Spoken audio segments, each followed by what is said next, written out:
سحر برخیز و طاعت کن که طاعت به هر کار است.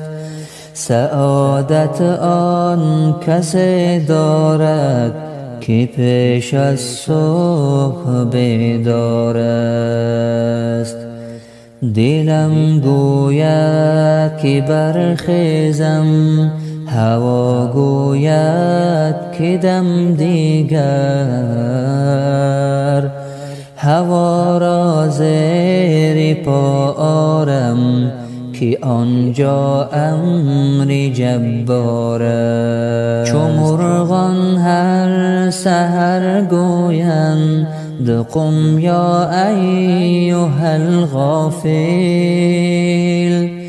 که تو در خوابی و کیدانی کسی داند که بیدار است. از این بهتر که برخیزی زیدیده خون دل ریزی، زی دست جهل بگریزی که شیطان سخت مکار است. ایا ای شمس تبریزی، گه شهد و شکر ریزی. اگر 100 سال بگریزی که آخر مرگ در کار است. سحر برخیز و طاعت کن که طاعت به هر کار است.